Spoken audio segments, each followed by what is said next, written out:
Oh, hello Delia. Napatawag ka. Kumusta? Namiss mo na ako, no? Katatapos pa lang naming magtanghalian ni tatay, ay narinig ko na naman siyang may kausap sa kanyang telepono. Sigurado ko na si Tita Delia na naman yon. Si Tita Delia, na simula nang maulila ko sa ina, ay naging bagong karelasyon kagad ni tatay. Tita Delia ang tawag ko dahil yun ang gustong ipatawag sa akin ni tatay. Tansya ko ay mas bata lang ng 5 taon si Tita Delia kay tatay na nasa edad 40 na. Masasabi kong maganda talaga si Tita Delia kaya nagustuhan ito ni tatay. Pero kung ako ang tatanungin, parang ayaw ko sa kanya. Iba kasi ang pakiramdam ko sa kanya. Para bang meron siyang itinatago na hindi namin alam. Ewan ko ba. Basta, ayoko talaga sa kanya. Siya nga pala, ako po si Pilo. 11 anyos pa lamang. Dito kami sa Maynila nakatira ni tatay. Si Tita Delia naman ay taga Mindanao, pero dito sa Maynila nagtatrabaho. Madalas silang magkita ni tatay. Paminsan-minsan ay umuuwing mag-isa si Tita Delia sa Mindanao. Kung minsan ay sumasama din si tatay dito at iniiwan lang ako sa kapatid niya habang wala siya. Ano? Sasamahan ulit kita sa Mindanao? Aba, kailan? Naku, kung ako lang ay ayos lang naman. Pero kung isasama natin si Pilo, hindi ko alam kung papayag yun. O sige. Susubukan kong kausapin, ha? Ah, teka. Oo nga pala. Nakalimutan ko yun, ha? Panigurado na yun kung ganun. Napakunot ang noo ko nang marinig kong pinag-uusapan na naman nila ako. Ewan ko ba, pero parang bigla kong nakaramdam ng kaba sa isiping isasama nila ako sa Mindanao. Medyo kinilabutan ako. Naalala ko kasi dati sa kwentuhan namin ng mga kaibigan ko sa school na sa parting Mindanao daw ay maraming iba't ibang uri ng aswang at iba pang mga engkanto tulad ng sigbin, abat, awok, berbalang at kung ano-ano pa. Maya-maya ay nakita kong ibinulsa na ni tatay ang kanyang cellphone at nilapitan ako. Pilo anak, sinupin mo na yung mga pinagkainan natin at ilagay mo na doon sa lababo. Ako nang bahalang mag-urong mamaya. May kukunin lang ako saglit sa kwarto para sa'yo. Tiyak na matutuwa ka. Regalo sa'yo yun ng Tita Delia mo. Sige po tay. Pero bakit po pala may regalo siya sa akin? Malayo pa naman po ang birthday ko. Bakit? Sa birthday lang ba pwedeng makatanggap ng regalo? Mas okay nga yung may nagbibigay sa'yo ng regalo kahit walang okasyon eh. Ibig sabihin lang nun, naaalala ka at importante ka sa kanila. Sabi ko nga sa'yo, parang anak na rin ang turing sa'yo ng Tita Delia mo. Ikaw lang naman itong parang ayaw sa kanya eh. Ang sabihin niyo po tay, nagregalo po siya para mapapayag ako sumama sa inyo sa Mindanao. Narinig ko po ang usapan niyo kanina. Hindi naman sa ganun anak. Ang totoo ay noon pa naibigay sa akin ng tita mo ang regalo niya. Nakalimutan ko lang na ibigay sa iyo kaagad. Kanina ko lang naalala ulit nang ipaalala niya sa akin eh. O siya, teka lang ha. Kukunin ko lang muna. Sigurado naman ako na magugustuhan mo yun. Nagmamadaling tinalikuran na ako ni tatay at tinungo ang kwarto namin. Ako naman ay nakasimangot na sinimulang sinupin ang aming pinagkainan. Akala naman nila mapapapayag kagad nila akong sumama sa Mindanao. May pariga-regalo pa silang nalalaman. Kung pagkain, hindi ko tatanggapin. Baka mamaya may lason pa yun eh. Wala talaga akong tiwala kay Tita Delia. Mata pa nga lang niya, parang may tinatago ng hindi maganda eh. Kung pera naman, pwede ko naman sigurong tanggapin. At least, hindi naman ako malalason sa pera eh.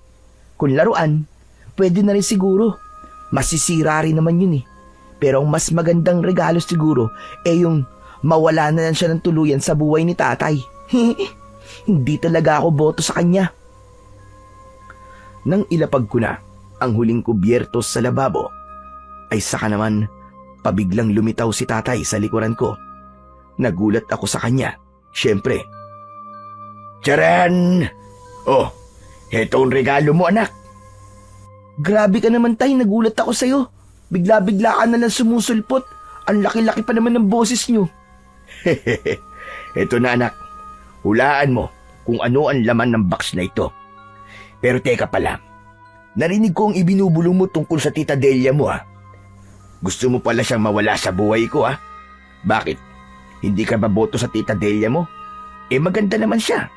Simbait din ng nanay mo at maalalahanin pa. Heto nga, may regalo ka sa kanya. Sigurado, magbabago ang loob mo sa kanya kapag nabuksan mo na ito. O ayan, ikaw na magbukas ng regalo, anak. Ako mismo ay hindi ko alam kung ano ang laman yan. Basta ang sabi ng tita Delia mo, sigurado raw na magugustuhan mo yan. Para naman pong alam na alam niya kung ano ang mga gusto ko at hindi ko gusto. Malakas kaya makiramdaman tita Delia mo, anak. Sabi nga niya sa akin nagtataglay ka raw na swerte. Ang mga tulad mo raw, dapat ay pinapahalagaan at iniingatan. Ang sabi pa nga niya sa akin mausisa ka raw at may pagkapihikan. Ba't hindi po niya maramdamang ayoko sa kanya kung talagang malakas po siyang makiramdam? Sige nga. Anong hindi, anak? Hindi manhid ang tita Delia mo. Kaya nga lahat ginagawa niya para magustuhan mo rin siya. Nakikita niya raw na ganyan ka lang daw sa una. Pero kalaunan, kapag nahuli na raw niya ang loob mo, ay magiging masayang bagong pamilya na raw tayo. At kapag nangyari daw yon, ay higit pa sa tunay na anak ang magiging pagtrato niya sa'yo. Hindi ko po ipagpapalit si nanay sa kanya, tay. Saka, matanong nga po kita, tay. Wala na po ba kayong nakikita kay Tita Delia, kundi puro magaganda lang? Hindi niyo po ba nararamdaman na parang meron po siyang tinatago? Ako po kasi, tay, nararamdaman ko po yun. May itinatagong hindi maganda si Tita Delia. At ano naman ang hindi magandang nararamdaman mo sa kanya? Sige nga, anak. Kumpara sa'yo, ay mas matagal ko nang kilala ang tita mo. Basta po, malakas po ang kutob kung may inililihim po siya sa atin, tay. Hindi ko lang po masasabi pa sa ngayon. Kaya baka magpaiwan na lang po ulit ako dito. Doon na lang po ako na Tita Presi kung matuloy po ulit kayo sa Mindanao. Ayoko po sumama doon. Di po ba'y maraming mga aswang doon at mga engkanto tsaka elemento ng dilim? Yung lamban dahilan mo, anak, kaya ayaw mo sumama. Nako, malaking kasinungalingan yan sinasabi mo na yan, anak. Ako mismo ay ilang ulit nang nakapunta kina Tita Delia mo. Huwag ka nagpapaniwala sa mga kwento-kwento. Abay, kung totoo yan, di sana. May nakaing kwentro na ako sa Mindanao. Di sana, ay hindi na ako nakabalik dito. Alam mo, anak, hindi totoo mga aswang. Kwento-kwento lang yun. Naku, anak, ako na nagsasabi sa'yo. Kapag nakita mo ang lugar ni na Tita Delia mo, ikaw rin, baka ayaw mo nang umuwi. Maganda kaya ron sa kanila. Tahimik, malinis ang hangin, at marami kang makikitang mga berdeng tanawin. Hindi ba't pangarap mo makapagbakasyon tayo sa ganong klaseng lugar? Ganon-ganon, kila Tita Delia mo. Maniwala ka. Talaga po ba? Pero baka liblib na lugar naman po yun. Tapos wala pang kuryente. Di mas nakakatakot po yun. Hindi naman sa liblib na parte ang banda ni na Tita Delia mo. Medyo may ilang mga building din at magagandang mga bahay. Para bang halong syudad at liblib. May kuryente na sa kanila syempre at may poste rin ng ilaw sa mga daan. Makakakita nga lang doon ng malawak na mga taniman, maraming puno at maraming mga halaman. Ganun po ba? Mukhang maganda nga po Pero tay, ayoko pa rin po sumama. Kahit ngayon lang, anak, maranasan mo man lang minsan tumapak doon. Pag uwi natin ulit dito, at kapag masasabi mo pa rin ayaw mo na roon, ay hindi na kita ulit pipiliting sumama. O ano, okay na ba sa'yo yun, anak? Napaisip ako sa sinabi ng tatay ko at hindi agad ako nakasagot. Pwede nga pala yun na minsan akong sumama. Total, kasama ko naman si tatay. Ilang beses naman na siyang nakapunta roon at nakauwi na ligtas at wala naman daw talagang mga aswang doon. Siguro ay pwede ngang sumama ako minsan. Sana lang talaga ay hindi totoo ang mga aswang. Ano anak? Hindi ka na nakasagot ah. Sige na anak, sumama ka na. Minsan lang naman eh. Tsaka kasama mo naman ako. Hindi naman kayo lang ng tita Delia mo. Saka kung iniisip mong baka aswang ang tita Delia mo, hindi sana. Matagal niya na akong nilapa. Sige na nga po, pero minsan lang po talaga. Wala na po ulit susunod ah. Ayos anak. Sinasabi ko sa'yo, magugustuhan mo rin doon. O siya, total pumayag ka na lang din. Buksan mo na pala yung regalo sa'yo ng tita Delia mo. At pati ako sabik nang malaman kung ano ba ang laman yan. Ngunit bago ko binuksan ang medyo may kalakihang kahon, ay inalug-alug ko muna ito. Malaki ang kahon at hindi naman ganun kabigat. Nagtaka pa ako nang parang wala namang laman at walang umaalog. Sa wakas ay tuluyang ko na itong binuksan. Tumambad sa akin ang maraming nakapalaman ditong nilamukos na mga papel at kung ano-anong retasong mga plastik, bulak at tela. Sa pinakaloob ay dinukot ko ang isa pang mas maliit na kahon na hugis parehaba. Medyo nanlaki ang mga mata ko nang mabasa ang nakatatak doon. Opo! Wow! Cellphone po pala to, tay. Niregaluhan po ako ni tita ng bagong cellphone. Aba anak, ayos ah. O ano, kita mo na? Galante talaga ang tita Delia mo. Inunahan pa ako na regaluhan ka ng cellphone na gusto mong bilhin ko para sa'yo. At mukhang mas maganda pa nga yan sa cellphone ko. O ano, anong masasabi mo ngayon anak sa tita Delia mo? Ayaw mo pa rin ba sa kanya sa lagay na yan? Bago ko sinagot si tatay, ay tiniyak ko muna na totoong cellphone ang laman ng kahon. At lalo pang namilog ang mga mata ko nang makita ko kung gaano kaganda ang cellphone. Hindi ako lubos na makapaniwala na magkakaroon ako ng ganun kagandang cellphone. Wow! Napakaganda po ng cellphone na to, tay. Totoo po. Naku, sabihin niyo po tay kay Tita Delia na maraming salamat po talaga. Ngayon po ay naniniwala na po akong mabait siya. Aba, ikaw ang dapat magsabi niyan sa tita mo ng harapan. O paano yan? Mahihiya ka patuloy ngayon sa kanya. Di bale, sasama ka naman sa amin sa Mindanao Tsak, nalalo siyang matutuwa sa'yo kapag nalaman niyang pumayag ka ng sumama. Teka nga, at matawagan uli siya para ibalita sa kanya. Tuloy, pasalamatan mo na rin siya. Sabik nang agad tinawagan ni tatay si Tita Delia. Tuwang-tuwa nitong ibinalita ang pagpayag kong sumama sa kanila sa Mindanao. Ikinuwento na rin ang tuwa ko sa natanggap kong cellphone. Iniabot pa sa akin ni tatay ang cellphone at pinagpapasalamat ako kay Tita Delia. Hello, Tita Delia. Maraming salamat po dun sa bagong cellphone po na regalo niyo po sa akin ha. Napakaganda po. Ha? Opo. Iingatan ko po talaga ito. Opo, payag na po ako sumama sa inyo ni tatay sa Mindanao. Kailan po pala tayo pupunta ron, tita? Pinabalik sa akin ni Tita Delia ang cellphone kay tatay. Sa kanya ko na lang daw malalaman kung kailan kami pupunta ng Mindanao. O ano, Delia? Ano ka mo? Aba, bakit parang ang bilis naman yata?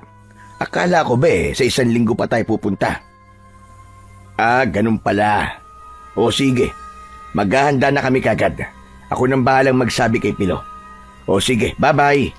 Ingat palagi I love you.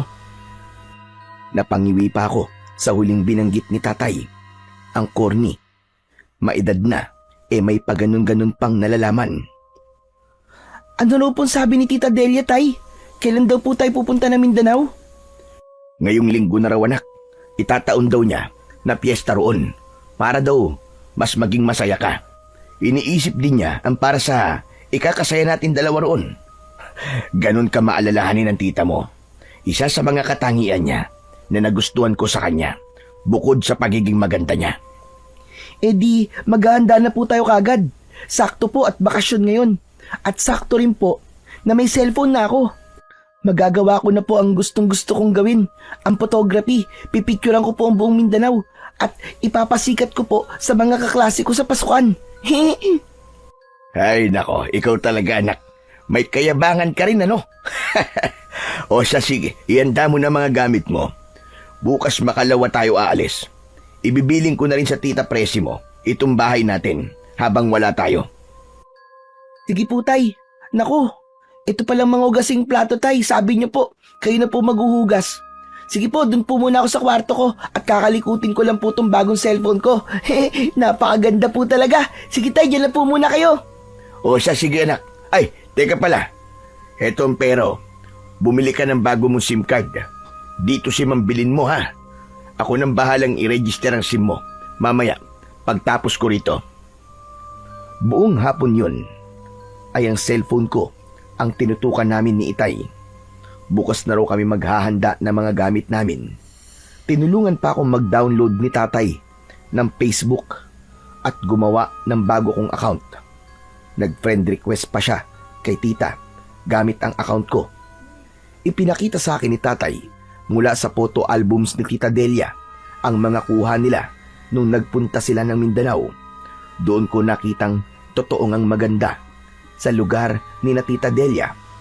May malalawak na mga taniman, maraming mga puno at mga halaman. Ang ganda rin ng bahay nila, malamansyon na tinatawag ni tatay na ancestral house daw. Wala akong nagawa kundi ang mamilog ang mga mata at bibig. Nang sumapit naman ang gabi, ay dinalaw ako ng isang panaginip na hindi ko maintindihan kung ano ang kahulugan. Nang kinabukasan, nang maghahanda na kami ni tatay ng mga gamit namin, ay ikinuwento ko kay tatay ang napanaginipan ko. Tay, wag na lang po kaya tayong tumuloy ngayon. Parang hindi po magandang sumama ako sa inyo ngayon eh. Ha? At bakit naman anak? Nakapagsabi na ang tita Delia mo sa mga kamag-anak niya tungkol sa pagdating natin doon. Nagpahanda na raw siya para sa munting salo-salo natin doon at piyesta nga roon. Ipapakilala na rin daw niya tayo sa magdadatingan niyang mga kamag-anak. Ano bang dahilan? At bigla na lamang nagbago ang pasya mo. Kuwan po kasi tay eh. May napanaginipan po kasi ako kagabi. Hindi ko lang po alam kung ano ang talagang ibig sabihin nun. Pero para pong may hindi po magandang mangyayari sa akin doon kapag sumama po ako. Pambihira, ano ba naman kasi ang napanaginipan mo? Kung ikwento mo kaya sa akin, hindi naman kasi lahat ng panaginip ay dapat bigyan ng kahulugan. Bago ko sinimulang ikwento kay tatay ang napanaginipan ko, ay dinukot ko muna ang cellphone ko sa bulsa. Ipinakita ko sa kanya ang picture ng mansyon ni na Tita Delia na sinave namin nung nakaraang gabi. Napanaginipan ko po itong mansyon na sinasabi niyo pong ancestral house ni na Tita Delia. Sa may likod po na taniman ng mais. Bigla po itong nilamon ng makapal na itim na usok. Tapos po ay may mga sigaw po ng mga bata ako naririnig. Umiiyak po sila at nagmamakaawa. May naririnig po akong parang mga atungal ng kung ano pong halimaw. Parang marami po sila tay at nakakatakot po talaga ang tunog nila. Tapos, bigla pong lumitaw si Tita Delia sa likuran ko na nakangiti po at sinesenyasan niya po ako na wag po akong maingay. Nakakatakot po ang paraan niya ng pagngiti. Para po talagang may itinatago si Tita Delia, tay. Nakita kong napakunot ang noo ni tatay at malalim na napaisip. Makaraan ay inabot niya ang cellphone ko at muling tinignan ang picture ng mansyon. Parang malabo namang masama ang kahulugan ng panaginip mo, anak. Alam mo bang karaniwan ng panaginip ay kabaligtaran ng ibig sabihin? Sabi ng tita mo ay ilang beses nang pinabindisyonan ng mansyon nila. Kaya imposibleng May kung ano ron na tulad ng nasa panaginip mo. Sabi ko nga sa'yo, ilang beses na rin akong nakapasok sa mansyon. At kahit kailan, wala akong naramdamang kakaiba o mabigat doon. Sa maisa naman, hindi pa ako napapasok doon. Pero maaliwalas din ang pakiramdam ko sa tuwing namamasyal kami ng tita mo sa may gilid nun. Talaga po? As in, baligtad po ang kahulugan? Pero tay, bakit ko po napanaginipan yun? Siguro, na-excite ka lang nung una kong ipakita sa'yo ang picture ng mansyon. Saka hindi ka pa nakakatapak dun para magkaroon ng kahulugan ng panaginip mo. Si tita po, bakit po napanaginipan ko rin po siya? Baka rin kasi iniisip ka niya. Kaya, nagkita kayo sa panaginip. Malamang, iniisip niya kung paano ka magiging masaya sa pagpunta natin doon. Ganun naman ang tita mo eh. Ako nga, tuwing pupunta pa lang kami ron, napapanaginipan ko muna siya eh. Masama rin po ba ang panaginip nyo tungkol po sa kanya, tay? Aba oo, mas masama pa sa mga panaginip mo. Tulad po ng anong masamang panaginip, tay, ikwento nyo naman po sa akin. Nako, napapanaginipan ko pa nga na naglalaban kami at may kasama siyang hindi ko maintindihan kung anino ba o usok na itim. Tapos, hinahabol ko siya sa dilim. Pero magaling siya magtago at bungisngis ng bungisngis. Tapos, tay, kabaligtaran po ang nangyayari? Oo anak, ang saya nga namin nung nagbakasyon kami ron eh. Wala namang nangyaring naglaban kami o tinataguan niya ako. Lalo pa nga tumibay ang banding namin eh. Kaya yung napanaginipan mo, ibig sabihin yan, ay magiging maganda ang experience mo sa probinsya ng Tita Delia mo. Jack na magiging napakasaya natin doon anak. Ako naman, ang sandaling natigilan at napaisip ulit sa panaginip ko at naikumpara ko sa napanaginipan ni tatay. May itatanong pa sana ako sa kanya, yung tungkol sa kasama raw ni Tita Delia na parang anino o itim na usok. Pero tinapik na ako ni tatay. O siya, sige na, ituloy na natin ang paghahanda at maaga tayong luluwas bukas. Matagal ang biyahe natin at sasakay pa tayo ng barko. Mamayang hapon ay pupunta na rin dito ang Tita Delia mo. Sabay-sabay na tayong luluwas ng bandang madaling araw. Maaga rin tayong matutulog mamaya. Wala na akong nagawa, kundi ang sumunod na lang kay tatay. Habang inilalagay ko ang mga damit sa backpack at ilang pang gamit ko, ay iniisip ko pa rin ang tungkol sa itim na usok sa parehong panaginip namin ni tatay. Sigurado kong iisa lang ang ibig sabihin nun. Pero bigla ko ring naisip na kabaligtaran nga raw ang kahulugan ng isang panaginip. Kaya lang ay parang hindi pa rin maganda ang kutob ko roon. Kaya para makasiguro ay naisipan ko na lang na magdala ng pangontra kung sakaling totoo ang mga napagkwentuhan namin dati ng mga kaeskwela ko. Hindi ko na lang sasabihin kay tatay. Pasikreto kong magdadala ng bawang, langis ng nyog sa botelya, at kahit na anong bagay na gawa sa pilak. Ang dahon na lang ng makabuhay ang kulang. Siguro ay dahon na lang ng atis. Mamimitas ako mamaya bago pa dumating si Tita Delia. Magdadala na rin ako ng asin at naalala ko na meron palang maliit na Biblia si tatay. Dadalhin ko na rin yun. Malakas din daw yung pantaboy ng mga masasamang elemento sa paligid. Siguro naman sa dami ng manadala kong mga pangontra ay hindi na siguro ko lalapitan ng kahit na anong masasamang elemento kapag nasa Mindanao na kami. Pati yung panaginip ko ay makokontra rin siguro kung sakaling hindi talaga maganda ang ibig sabihin. Nang maihanda na namin ang lahat-lahat ni tatay, bandang hapon ay dumating nga si Tita Delia. Masayang sinalubong ito ni tatay. Maging si Tita Delia ay masayang masaya ang itsura. Kumikinang pa ang mga mata nito nang makita ko na para bang sabik na sabik sa akin. Nagmano ko rito tulad ng isinenya sa akin ni tatay. Hello, Pilo. Aba, ang fresh mo naman yatang tignan. Parang sabi ka rin makapunta ng Mindanao ah. Siguro, dahil sa bigay kong cellphone sa'yo. Ingatan mo maigi yun, ha? Siya nga pala, iho. Natutuwa ako at pumayag ka lang sumama. Naku, mag-e-enjoy ka ron. Saktong piyesta kasi ron at talagang nagpahanda ako sa mansyon namin. Excited na talaga ako. Naku, Delia, excited na rin kami siyempre. Di ba, anak? Ha? Opo, Tita Delia. Handang-handa na nga po ang mga gamit namin ni tatay eh. Nilingalinga ni Tita Delia ang ilang traveling bag na nakalapag sa sopa. Aba, lahat ito'y dadalhin nyo? Ha? Napakasinop ng pagkakaimpake nyo ah. Pero teka. Nilapitan ni Tita Delia ang mga bag isa-isa. Parang ini-inspeksyon niya. Gumagalaw pa ang ilong niya na para bang may inaamoy. Maya-maya pa ay itinuro niya ang backpack kong itim. Kanino ito? Ayan ba? Kay Pilo yan. Bakit, Delia? Wala naman. Ang cute lang kasi. Mukhang kompleto ang mga gamit ni Pilo ah. Saka parang sigurista. Naku, sinabi mo pa, Delia. Nagmana yan sa nanay niya. Basta may pupuntahan yan, kumpleto lagi ang mga dala. Pati mga bagay na hindi inaasahan pinaghahandaan.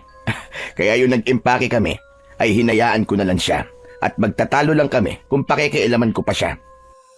Pumayag naman na siya na sumama sa atin, kaya hinayaan kong dalhin ang gusto niyang dalhin.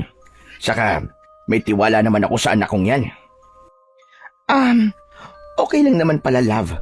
Ang importante ay makakasama natin siya at makikilala na rin ng mga kamag-anak ko. Kung sakaling doon na tayo maninirahan mabuti nang masanay na rin siya roon. Sabi ko nga, love, kaya todo banding ang gagawin natin kapag naroon na tayo. Gawin natin ang lahat para hindi makalimutan ni Pilo ang magiging karanasan niya sa lugar na yon. Ay nako, sigurado yan, love. Talagang hindi niya malilimutan ang unang bakasyon niya roon. Excited na talaga ako na bumiyahe tayo. O siya, love, magpahinga ka na muna at maghahanda pa pala ako ng panghapunan natin. Iluluto ko ang paborito niyong dalawa ni Pilo.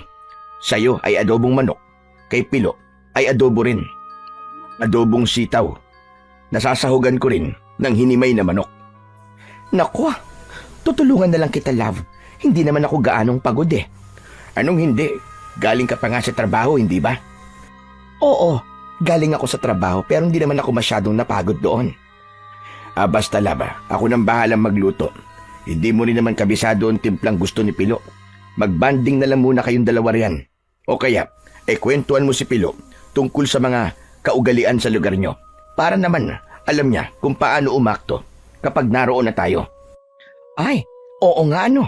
Kung sa bagay, hindi pa nga pala natin siya napagsasabihan tungkol sa mga dapat at hindi dapat iasal kapag naroon sa amin. O sige na, love, magluto ka na. Sarapan mo, ha? Iniwan na nga kami ni Tita Delia sa salas. Pansin kong kakaiba talaga ang kinang ng mga mata niya. Pati ang paraan ng pagngiti niya sa akin ay kakaiba. Hindi ganon ang normal na ngiti niya sa akin. Hindi ko maintindihan, pero parang may ibig sabihin ang ngiti niyang yon. Maya-maya pa ay muling nilapitan ni Tita Delia ang backpack ko sa may sofa. Kakaiba ang amoy ng bag mo, Pilo. Ano ba kasi mga dinala mo? Wala naman po akong ganong dinala, tita. Mga damit lang po at ilang laro ang mapaglilibangan ko po. Sigurado ka? O siya, sasabihin ko sa'yo kung ano ang mga bawal gawin sa lugar namin para hindi ka mapahamak doon. Kapag sa tingin mo ay may mga nadala kang hindi pwede roon, ay iwanan mo na lang, ha? Hindi parehas ang kaugalian doon at dito sa Maynila. Sige po, tita. Makikinig po ako sa mga sasabihin nyo. Hindi naman po ako mahirap pagsabihan At sinabi na nga sa akin ni Tita Delia ang mga dapat at hindi dapat gawin kapag naroon na ako sa Mindanao. Unang sinabi niya, karamihan daw sa kanila ay mga Muslim, kaya bawal daw magdala at maglabas ng Biblia. May curfew pa raw doon sa gabi, kaya bawal ang nasa labas pa ang mga bata sa gabi. Hindi rin daw ako pwedeng basta-basta na makipag-usap sa mga hindi kilala. Kaya kapag naroon na raw kami, ay sa kanya lang daw dapat at sa mga kamag-anak lang niya dapat makinig at hindi kung kani-kanino. Huwag daw basta maniniwala sa mga sabi-sabi mula sa mga estranghero. Importante raw doon ang kagandahan ng asal. Kapag sumakay naman tayo sa barko, ay i-check din ang mga bag natin at kung may makikitang sa tingin nila ay hindi dapat, kukumpiskahin nila yon. Kaya huwag ka na magtataka kapag biglang may nawala sa mga gamit mo, ha? Sinagot ko si Tita Delia na medyo napapakamot ng ulo. Opo, tita. Tatandaan ko po mga sinabi niyo sa akin. Medyo maigpit din po pala ron sa inyo, no? Oo naman. At yun ay para rin naman sa ikabubuti.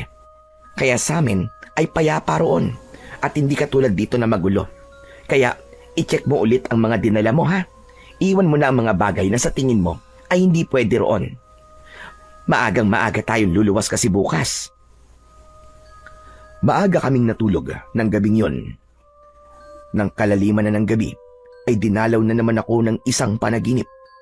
Isang bata na hindi nalalayo sa edad ko ang nagpakita sa akin. May suot ito sa leeg na kung ano-anong kwintas at may mga nakasukbit din sa bewang na kung ano-anong kagamitan at mga botelyang may mga laman na langis. May hawak din itong sibat na may pahid din ng langis. Kahit saan ako magpunta ay sumusunod ito sa akin. May sinasabi ito pero wala naman tinig na lumalabas sa bibig. Sumisenyas din na wag daw akong maingay. Kasunod ng senyas na paggilit sa leeg sa pamamagitan ng hintuturo nito at pabiglang pagulat sa akin na para bang sinasabing may halimaw sa paligid na lalapa sa akin kapag nag-ingay ako.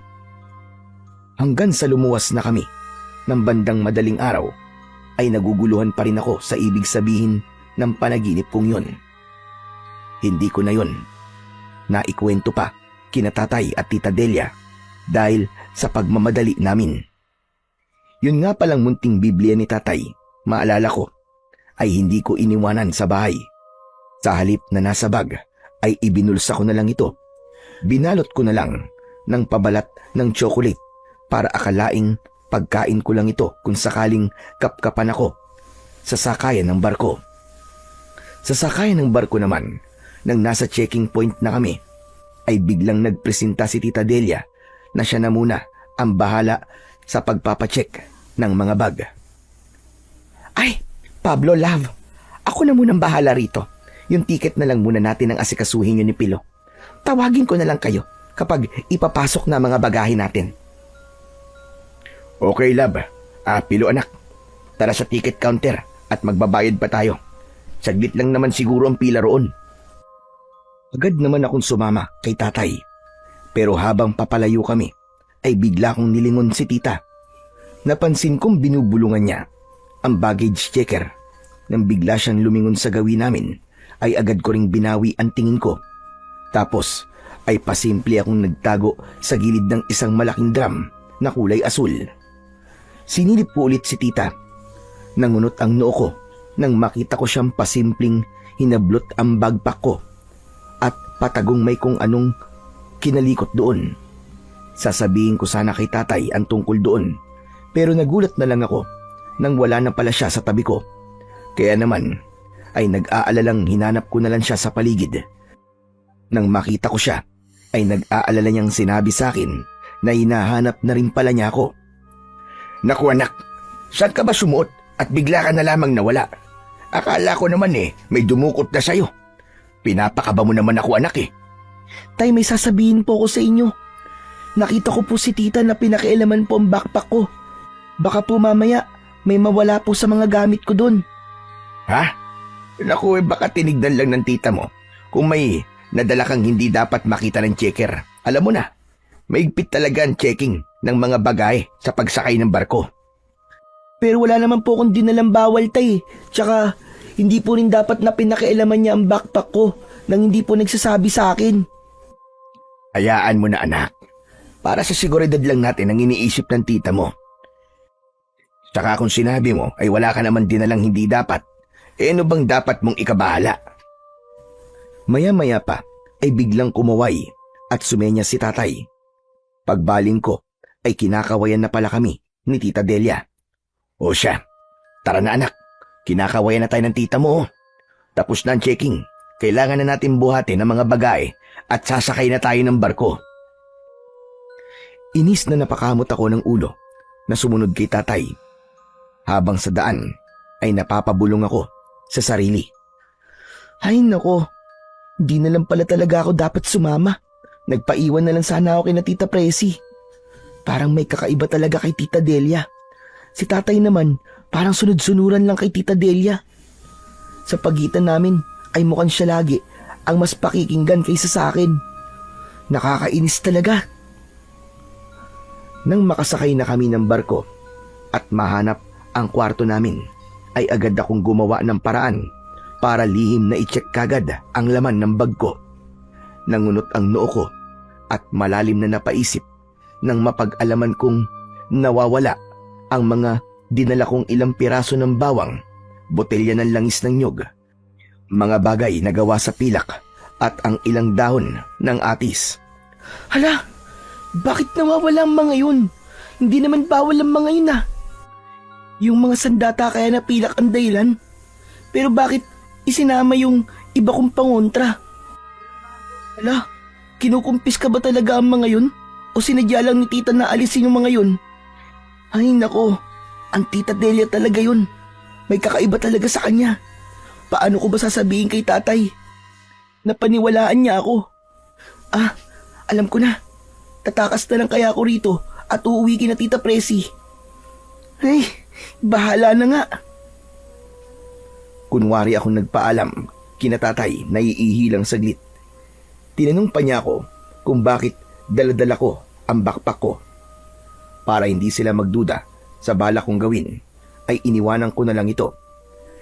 Napansin ko pang medyo nakangisi si Tita Delia sa may likuran ni tatay, yung klase ng ngiting halatang may itinatago talaga. Samahan na kaya kita anak? Naku tay, wag na po. Naituro niyo naman po sa akin kung saan banda po ang comfort room dito eh. Malapit lang naman po. Saka saglit lang naman po ako. Lab, wag mo naman masyadong binibaby si Pilo. Binatilyo na siya at lalaki pa. Dapat ay tinuturuan mo ring paminsan-minsan ay kumilos siya ng independente. Saka, mawawala pa ba siya rito sa barko? Eh napakaliit lang naman dito. Inayagan na nga ako ni tatay na umihing mag-isa. Dali-dali akong lumabas, pero sa halip na sa CR ako dumiretso, ay sa deck kagad ako pumunta. Pero napakamot na lang ako ng ulo nang makita kong nakalayo na pala ang barko namin mula sa pantalan. Ay nako, kamalas ko naman talaga. Paano pa ako makakatakas nito? Hindi naman ako pwedeng tumalon at hindi ako marunong lumangoy. Ano na ngayon ang gagawin ko? Kasi naman nakinig na lang sana ako sa kutob ko at sa panaginip ko. Si tatay kasi, ngayon ko lang naisip na sunod-sunuran pala siya kay Tita Delia. Kung tutuloy kami, baka may masamang mangyari sa amin. Naku, paano na to? Paano namin matatakasan to? Kapag Juan, ay bigla kong nakapa ang bulsa ko. Ah, oo nga pala. Ito pala ang Biblia ni tatay. Mabuti na lang at hindi ito nakuha. Kahit paano, ay may pamproteksyon pa rin pala ako. Sabi ng mga kaklase ko, ay ito raw ang pinakamalakas na pangontra laban sa kahit na anong elemento ng dilim. Ayos, saka okay na rin pala na hindi ako makakatakas. Kung nagkataon, ay may iwan ko pa si tatay. Kailangan kong siraan si Tita Delia sa kanya. Hindi na talaga maganda ang kutob ko sa babaeng yun.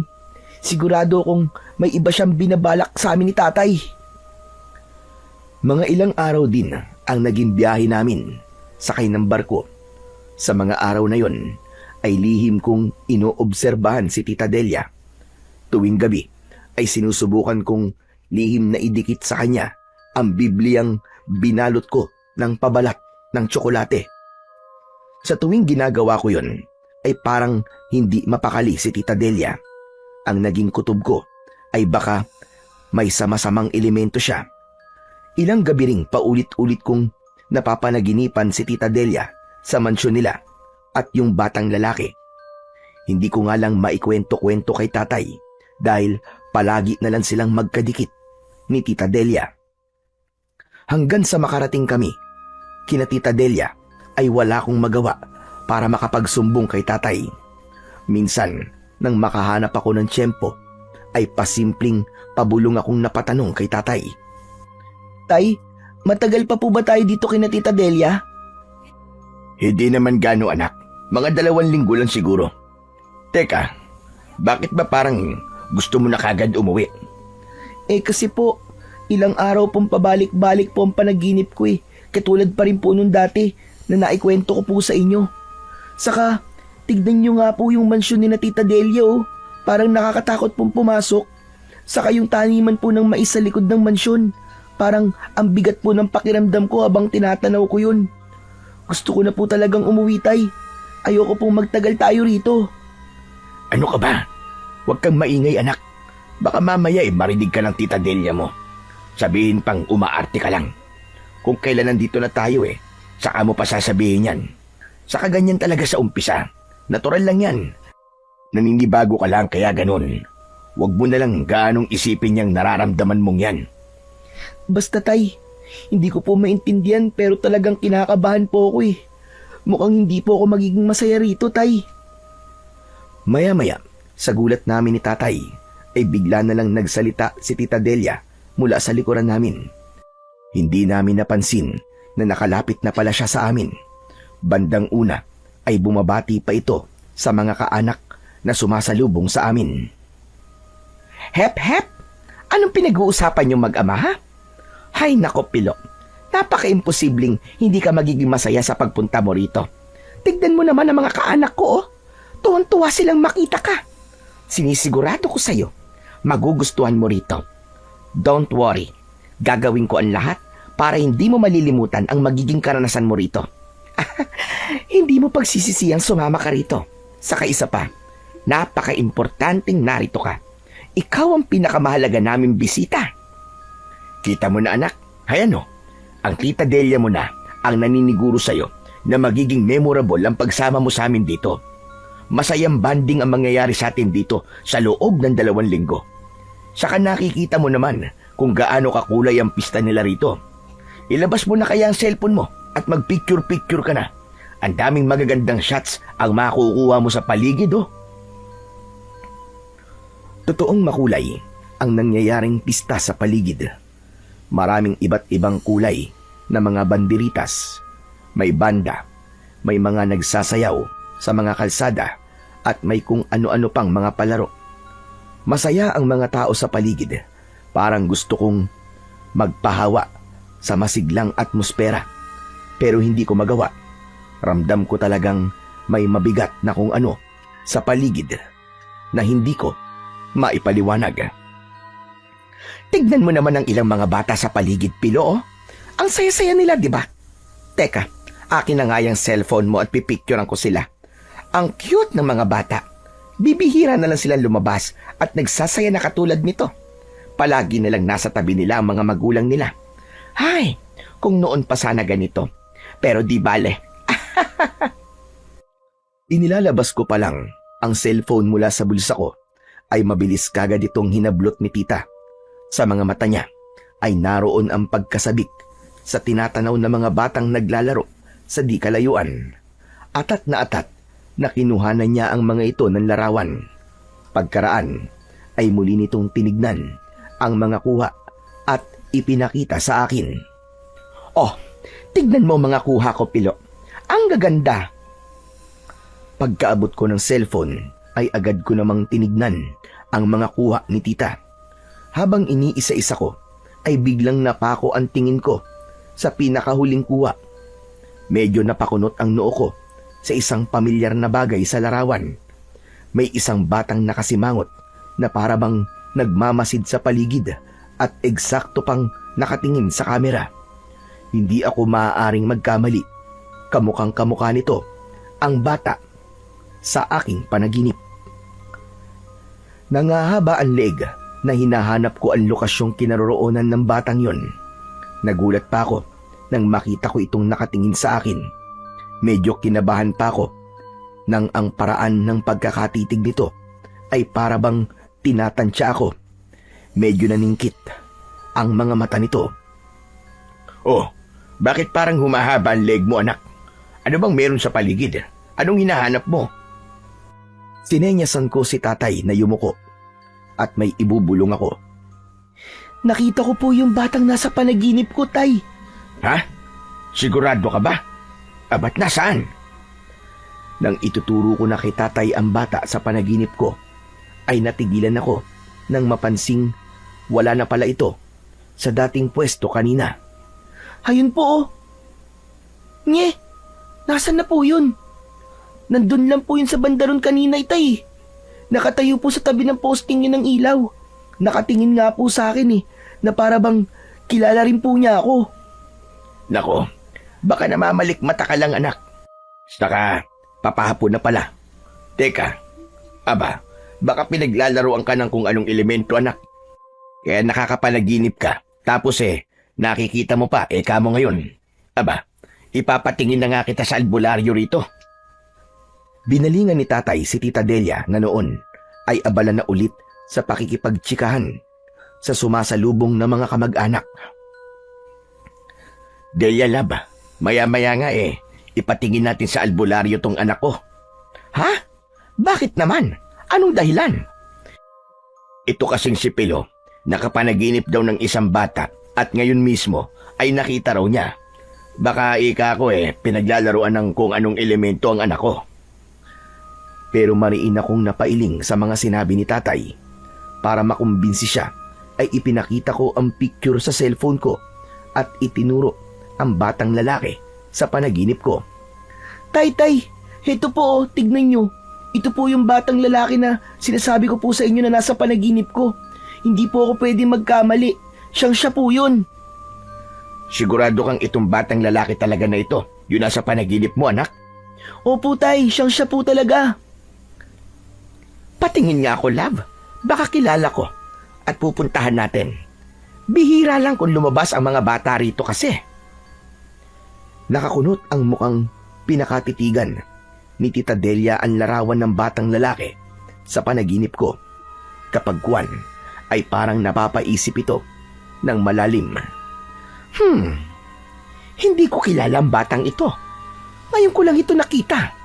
Nako, baka nga kung anong elemento ito, Pablo. Kailangan nga natin ipatingin mamaya si Pilo. Tamang-tama, may kilala akong magaling na albularyo. Maya-maya lang ay puntahan na natin kagad at baka kumapano pa si Pilo. Naku, mabuti na lang pala at napicturean ko. Saka, ano ba nasa panaginip mo, Pilo, tungkol sa batang ito?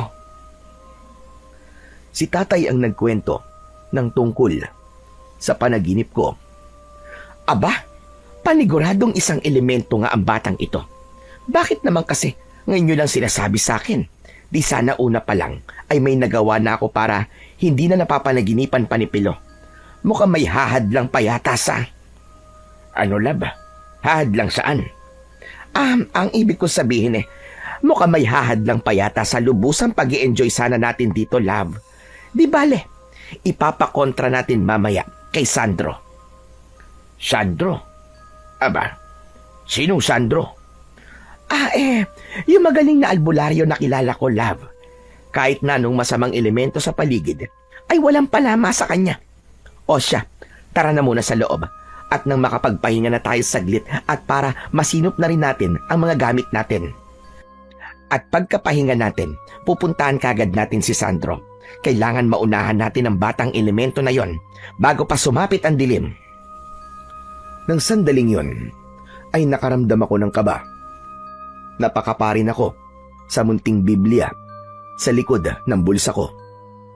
Matapos nga naming makapagpahinga at masinop ang mga gamit sa isang magarbong silid na inihanda para sa amin sa loob ng mansyon ni na Tita Delia, ay pinuntahan na nga namin kagad ang albularyo. Bale, nakatira lang pala ito sa may likod ng mansyon ni na Tita Delia. Dumaan pa kami sa taniman ng maisan. Pero hindi kami mismong sa loob ng maisan dumaan. Pumagilid kami. Habang dumaraan nga kami roon, ay kabadong-kabado ako. Paano naman, ay ramdam na ramdam ko ang bigat sa dibdib ko. Tapos ay parang may nararamdaman pa akong malamig na simoy ng hangin na nanggagaling mismo sa maisan. Kakaiba ang lamig na yon, samantalang paglabas namin kanina ay medyo maalinsangan naman. Makaraan ng ilang saglit ay itinuro na sa amin ni Tita Delia ang bahay raw ng albularyo na nakatayo mismo sa may gilid ng maisan. Habang papalapit kami rito, ay bigla akong nakaramdam ng parabang may bumubulong sa akin ng mahina. Lumingon daw ako sa bandang kanan ko. Takang napasunod naman ako kahit medyo nakakaramdam na ng takot. Pakiramdam ko ay may multo sa paligid. Pagbaling ko ng mga mata ko ay nakita ko ang isang batang lalaki na nagtatago sa likod ng isang puno. Kinakawayan ako nito at sinisenyas ang lumapit. Nanlaki ang mga mata ko nang mapansin kong yun mismo ang batang lalaki sa panaginip ko. Natakot na baka nga isa itong elemento ay tatakbo na sana ako papalapit kina Tatay at Tita Delia na nauuna na sa akin. Pero katakatakang para namang may kung anong puwersang nagtutulak sa akin na pumaroon sa direksyon ng batang lalaki. Para bang may malalamig na munting mga kamay na nagtutulak sa likod ko. Hala, anong nangyayari sa akin? Hindi maaari ito. Ayokong lumapit sa batang yun. Baka nga isa siyang elemento. Sisigaw na sana ako para humingi ng tulong kina Tatay at Tita Delia. Pero biglang may malamig na kamay na tumakip sa bibig ko na hindi ko nakikita. Sobrang natakot na talaga ako dahil parang may mga puwersa talaga na kumukontrol sa akin. Hanggang sa tuluyan na nga akong nakalapit sa batang lalaki. Huwag kang maingay. Hindi mo ba alam na delikado sa lugar na ito? Nang puntong yon ay napalis ang malamig na di ko nakikitang munting kamay na tumatakip sa bibig ko. Pati yung mga nakahawak kanina na nagtutulak sa likod ko ay nawala rin. Ha? Delikado? Paanong delikado? Saka, sino ka ba? Ikaw yung bata na nasa panaginip ko. Isa ka bang elemento? Shh! Hinaan mo lang ang boses mo. Hindi ako isang elemento, no? Isa akong tirador ng mga berbalang na gumagala sa lugar na ito. Ano? Berbalang? Anong berbalang? Teka muna, dayo ka lang dito, no?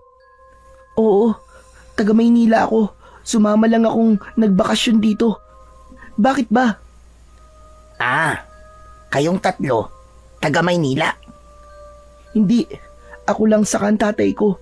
Yung kasama naming babae, si Tita Delia, siya ang taga rito. Siya ang magiging bagong asawa ng tatay ko. Hindi ka na dapat sumama rito. Alam mo kung bakit? Bakit naman? Yun nga, dahil maraming berbalang dito. Ang berbalang ay parang aswang na manananggal. Ano? Yung nahahati ang katawan at lumilipad na may pakpak? Hindi eksaktong ganun. Ang pinagkaiba nila, ang berbalang, ay kaluluwa na lang nila ang lumilipad sa gabi. Iniiwan nilang katawan nila sa parting matatalahib o may matataas na mga damo. Katulad na lang yan, no? Yang maisan dyan, madalas magtago mga berbalang dito sa gabi. Kaya binabalaan kita. Wag na wag kayong magpapagabi dyan sa loob ng maisan. Kung ayaw nyong sapian nila kayo at ubusin ang laman loob nyo kapag tulog na kayo. Ngi, tinatakot mo ba ako, ha? Hindi Totoo ang sinasabi ko sa'yo. Katunayan, ay medyo marami na rin akong napatay na mga berbalang sa loob ng maisa na yan. Kaya lang, ay parang naging mailap sila ngayon. At yun ang inaalam ko. Kaya nagmamasid-masid ako rito sa lugar na ito. Anong ginagamit mong pampatay sa berbalang? Tirador lang ba? Hindi. Ang ibig kong sabihin sa tirador ay tagahanap at tagapatay. Ang tirador ng berbalang ay tagapatay ng berbalang. We, as in kaya mo talagang pumatay ng berbalang samantalang ang bata-bata mo pa? Tingin ko, mas matanda ka lang ng konti sa akin o kaya ay magkaedad lang tayong dalawa. 12 anyos na ako. Naging tirador din ako Kasi, tirador din ang lolo ko na nagpalaki sa akin. Mula nung mawala na siya at iniwan ako dahil sa katandaan, ay ako na ang pumalit sa kanya.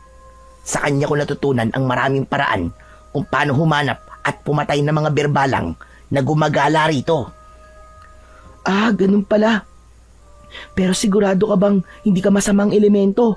Kasi kanina, parang may malalamig na mga kamay na nagtutulak sa akin para puntahan ka eh. May tumakip nga sa bibig ko at para bang kinokontrol nila ako kanina. Saka isa pa, bakit napunta ka sa panaginip ko? Sa panaginip ko pa nga, sinesenyasan mo ako na huwag maingay dahil mamamatay ako kung mag-iingay ako. Talaga? Napanaginipan mo ako? Ano pa napanaginipan mo tungkol sa akin? Ikwento mo nga lahat. May aalamin lang ako. Pero teka, ano nga palang pangalan mo? Ako'y si Pilo. Ikaw, anong pangalan mo? Revin. Revin ang pangalan ko. Ikinuwento ko kay Revin ang lahat ng napanaginipan ko. Yung maisan, si Tita Delia, yung maitim na usok at yung parang may mga bulong na nagmumula sa maisan. Mga bulong mula sa maisang ito? Anong klaseng mga bulong? Bulong ba ng matanda o bulong na parang sa mga bata? Bulong na parang sa mga bata. Yung iba pa nga ay parang umiiyak at tumihingi sa akin ng saklolo. Yung iba pa ay para namang natatakpan ng kanilang mga bibig kaya hindi ko ganong maintindihan ang ibinubulong nila sa akin. Aha! Malamang ay mga kaluluwa ng mga batang nabiktima ng mga berbalang ang bumubulong sa'yo. Sigurado kong mga kaluluwa ng mga batang nawawala rito sa lugar namin ang mga yon. Ang hindi ko lang maintindihan ay kung paano sila napadpad dito sa maisan. Ang kwento sa akin dati ng lolo ko, hindi raw nangingidnap ng mga bata ang mga berbalang. Hindi na nila kailangan gawin yon dahil sumasapi naman sila sa tao kapag papagabi na para makapambiktima. Teka, matanong ko pala sa'yo, Revin. Parang tao rin ba ang berbalang sa umaga? Nalalaman ba kung ang isang tao ay isa palang berbalang? Hindi tao ang mga berbalang. Mga lalaki sila na mukhang mga demonyo. Sa gabi lang sila lumalabas. May mga sungay sila sa noo. At may malalapad na mga pakpak na kung titignan ay parang sa paniki. Tapos may buntot din sila.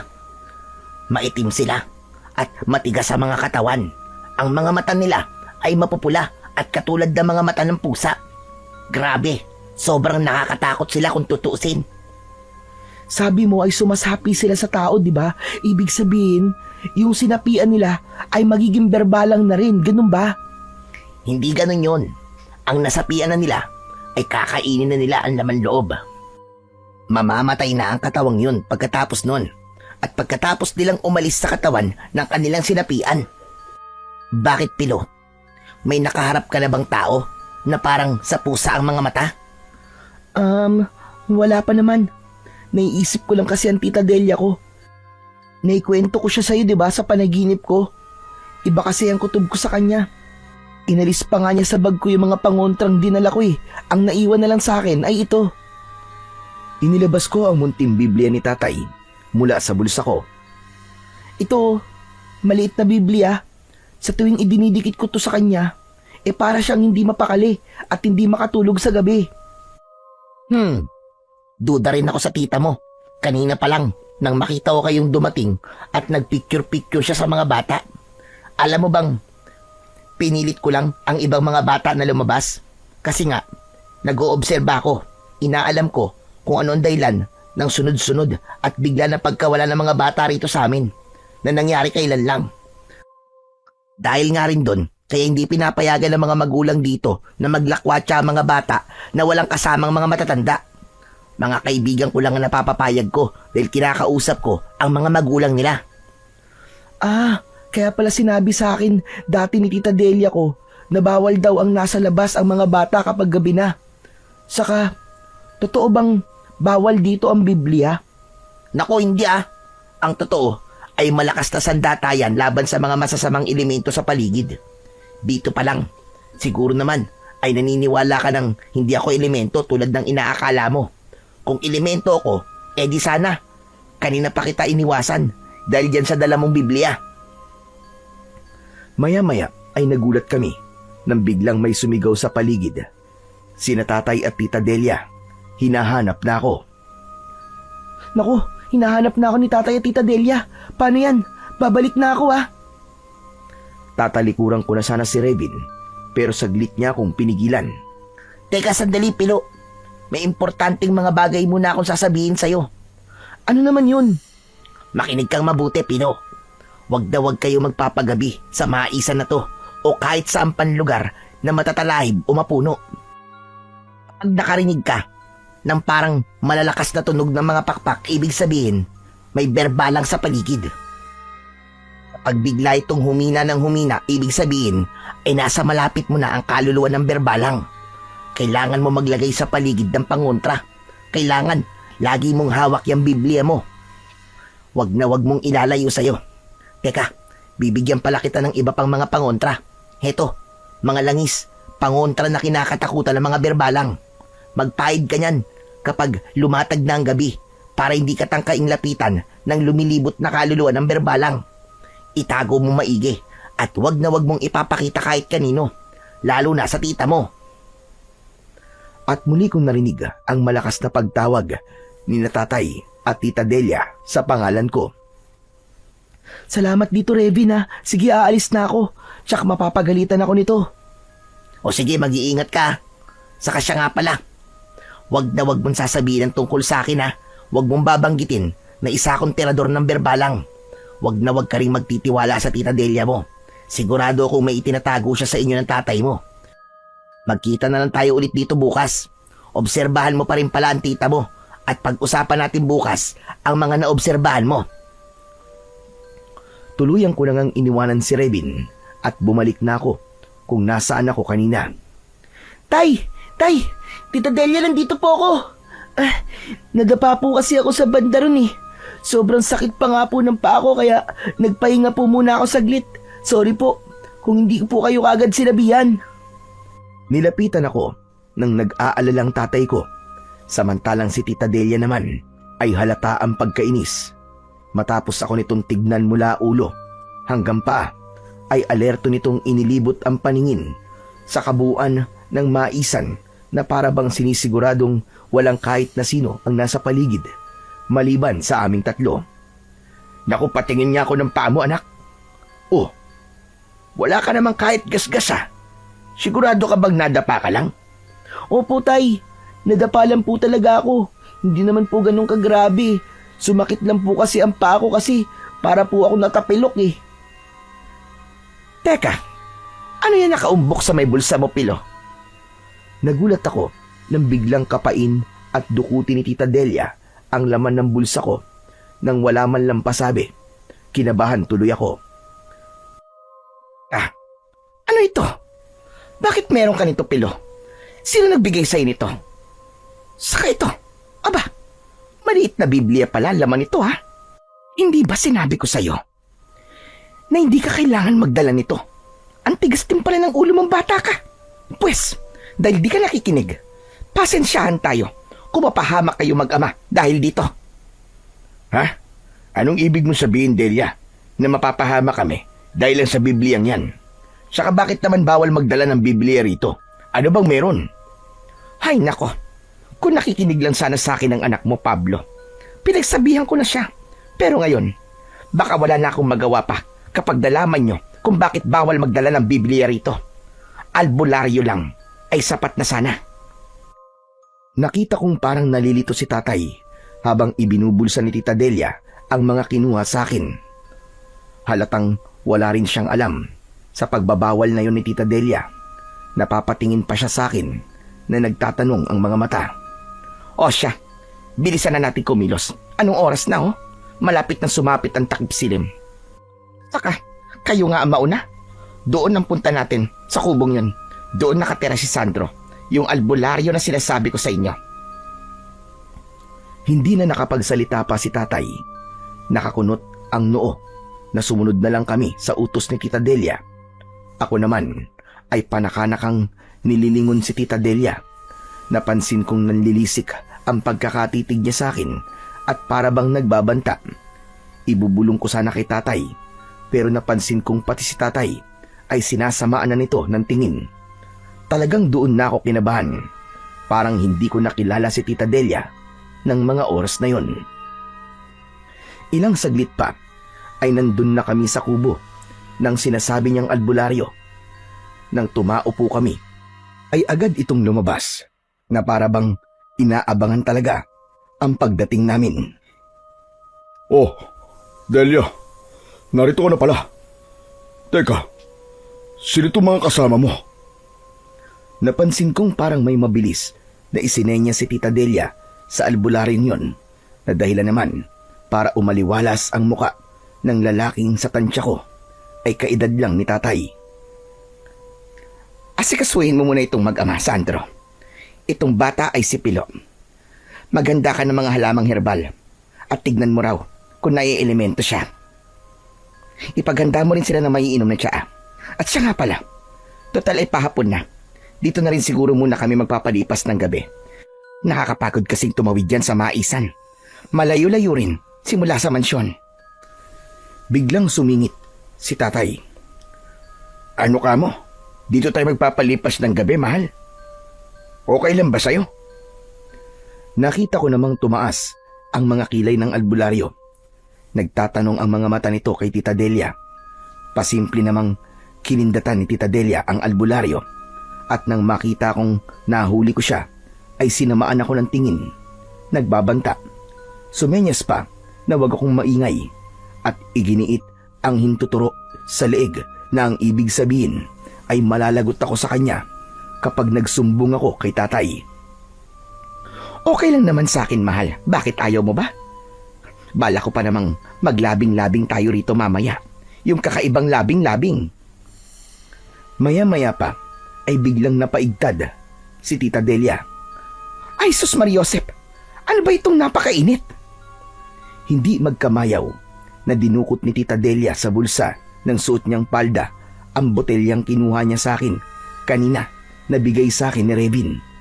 Nagtaka ako nang makita kong medyo nagliliwanag ang laman nun. Anak nang, ano ba laman nito? At bakit ganitong parang umiilaw at mainit? Aray! Aray ko! Biglang pumutok ang botelya at sumaboy sa balat at palda ni Tita Delia ang laman nitong langis. Dahil dito ay natatarantang agad siyang sinakluluhan ng albularyo. Anak nang, mukhang langis ng tirador ng berbalang ang inilabas mo, Delia. Saka bakit meron kang taglay na ganyan? Delikado tayo kapag nalaman nilang may ganyan tayo. Galit na tinitigan ako ni Tita Delia habang umaalon ang paghinga nito. Halatang pinipigilan niya ang pagpupuyos ng damdamin. Sige na, ihanda mo ng tsaa, Sandro. Ako nang bahala sa sarili ko. Ihanda mo na rin ng herbal para kay Pilo. Mukhang may sa elemento ngayon dito sa paligid, kaya sumabog ang botelya. Sige na, Sandro, magmadali ka bago pa tayo maunahan ng elementong yon. Agad namang nagmamadali ang albularyo na napansin kong parang takot sa natuklasan. Napatingin pa sa amin ni tatay nang nagtataka. Maging si tatay ay nagtataka rin sa mga nangyayari. Ako naman ay gustong-gusto nang sabihin sa kanya ang tungkol kay Revin. Pero hindi ako makahanap ng tamang tiyempo na hindi maririnig ni Tita Delia. Ilang saglit lang ay dumating na kagad ang tiyaang inihanda ng albularyo, pati na ang herbal na para sa akin. Heto na ang masarap na tsaa. Inimin niyo na kagad habang mainit-init pa. Hindi masarap yan kapag lumamig na. Ikaw bata, ikaw ang unang dapat uminom. Pagkainom mo, ay gagamitin ko na sa iyo ang herbal na gamot na ito para malaman natin kung anong elemento ang nabulabog mo. Ikaw rin, sir. Inimin niyo na po ang tsaa niyo. Sandro, ikaw na munang bahala sa kanila. Alam mo na ang gagawin at ako muna ay magpapalit ng damit ko. Parang may kung ano na natapong langis sa akin. Nakakainis. Tandaan mo, Sandro, ha? Ika-13 na ngayon para kay Sandel. Ano ka mo, Sandel? Sinong Sandel naman ang tinutukoy mo, mahal? At anong ibig sabihin ng ika-13 para kay Sandel? Ang dami mong tanong, mahal. Pero sige, sasagutin kita. Pero ubusin mo na muna ang tsaa mo. Lalamig pa yan eh. At sumunod naman si tatay. Sasabay na rin sana ako, pero biglang may malamig na simoy ng hangin na umihip sa hawak kong tsaa. Nang tutunggain ko na sana to, ay nagtaka ko. Paano ay wala kong nahigop sa tasa? Wala na itong laman. Kaya naman ay nagkunwari na lang akong naubos ko na ang laman ng tasa. Napadigay pa ako nang hindi ko sinasadya dahil sa hangin na lagok ko. Ayos! Mga masunurin. Pues, sasagutin ko ang tanong mo. Si Sandel ay anak namin ni Sandro Pablo. At ngayong gabi, pagtalab ng tsaang ininom mo, ay iaalay na namin ang ikatreseng bata sa mga berbalang sa maisan. At ang ikatreseng bata ay walang iba, kundi ang anak mong si Pilo.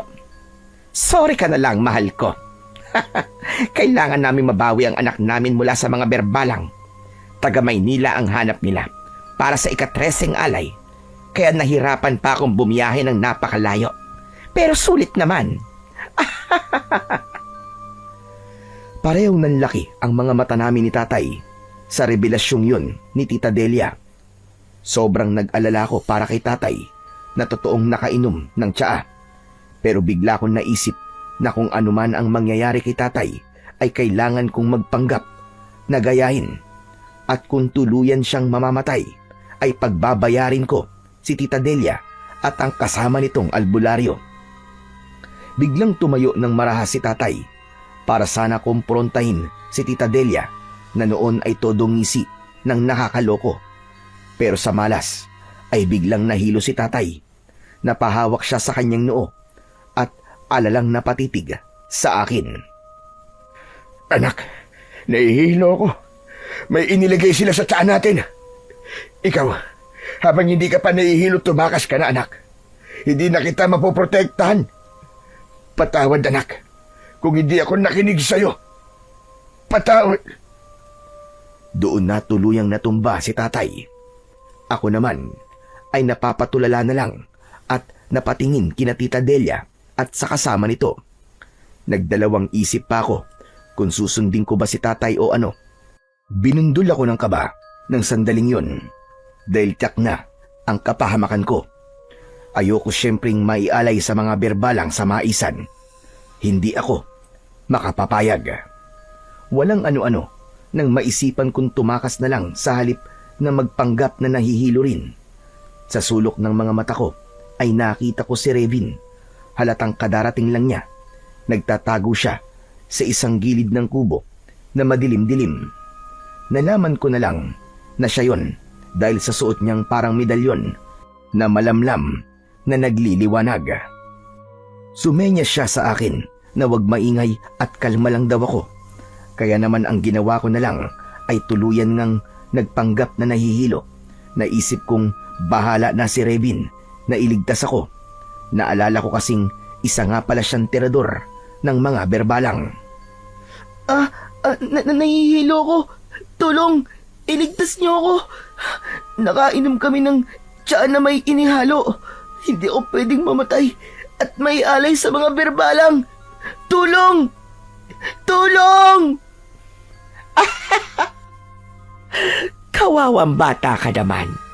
Walang tutulong sa'yo rito dahil walang makakarinig sa'yo. Lalo mo lang ginigising ang mga berbalang sa maisan. Sandro, sige na.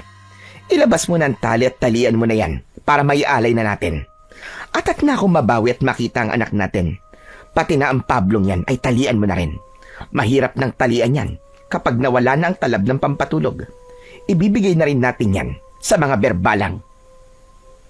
Habang nagkukunwari akong wala ng malay, ay palihim akong nakatitig sa pwesto ni Revin. Patuloy siyang nakasenya sa akin na wag maingay. Napansin kong may kung ano itong ginagawa, parang may mga taling inilalagay sa may kinaroroonan. Makaraan ay pasimpleng lumabas ulit ito ng kubo. May butas pala itong nilika sa dingding kung saan ito dumaan. Nang matalian na ako ng albularyo, ay sandali akong iniwanan. Nag-usap pa sila ni Tita Delia.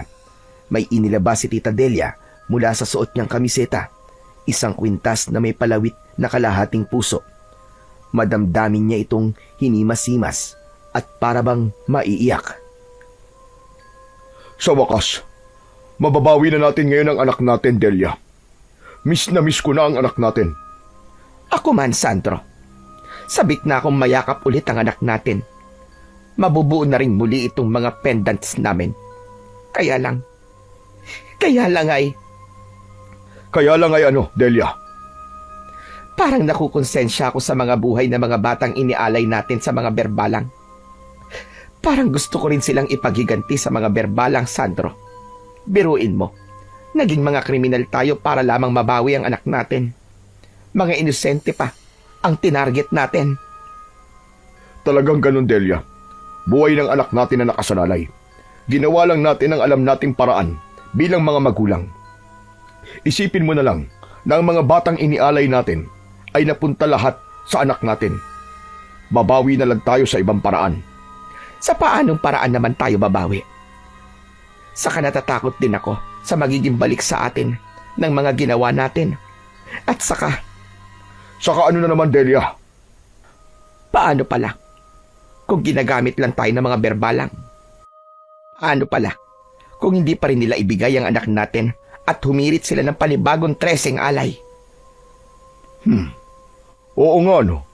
Kung ganun, ay kailangan din natin bumuo ng plano laban sa kanila kung sakaling isahan nila tayo. Mga elemento pa rin sila ng kasamaan, kaya hindi tayo pwedeng magpakampante sa pangako nila. Bakit nga ba?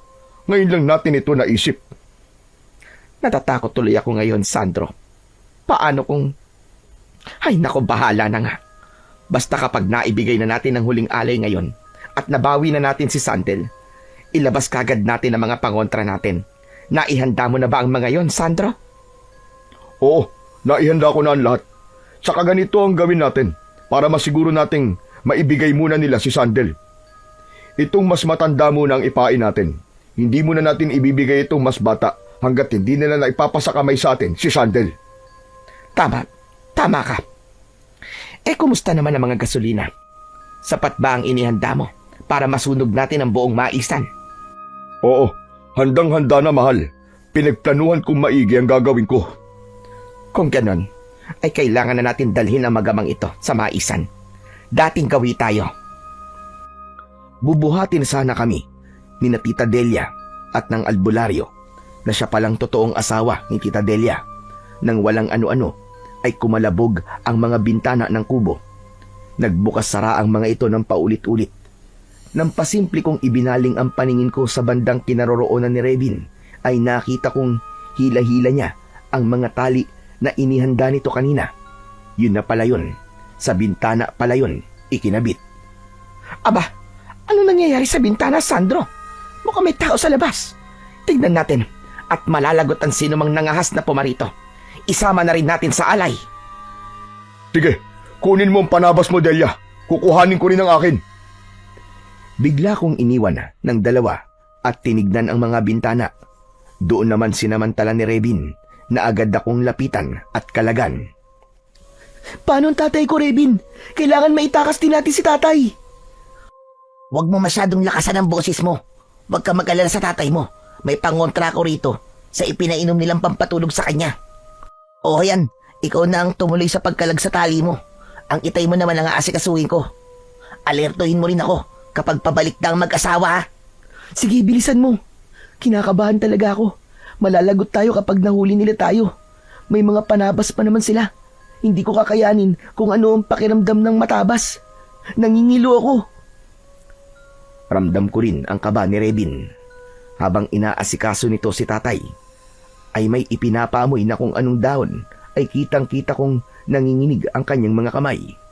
Nagsisimula na ring lumitaw ang butil-butil na pawis sa kanyang noo. Nang unti-unti nang nagkakamalay muli si tatay, ay bigla namang natigilan si Revin. Pati rin ako ay natigilan. Paano ay pareho kaming nakakarinig ng magaspang na tunog ng pumapagaspas na mga pakpak. Bigla kong naalala ang sinabi sa akin dati ni Revin tungkol sa mga berbalang. Naku po, na nga ba't sinasabi ko?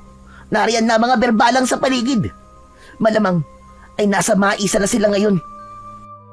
Dali-dali, tulungan mo ako, Pilo. Pagtulungan na nating patayuin ang tatay mo.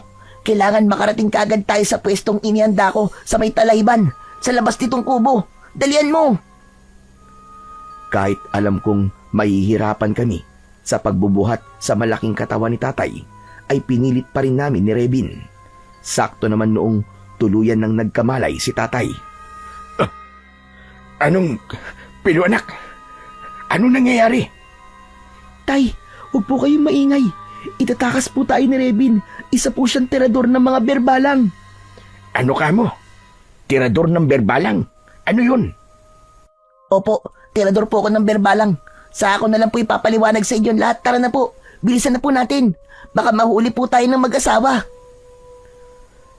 Habang papatakas kami palabas ng kubo, ay narinig pa namin ang pag-uusap ni na Tita Delia at ng tunay na asawa nito. Wala namang tao sa labas at sa palibot ng kubo, Sandro. Imposible namang mga berbalang ang gumawa nun. Hay na pala sila.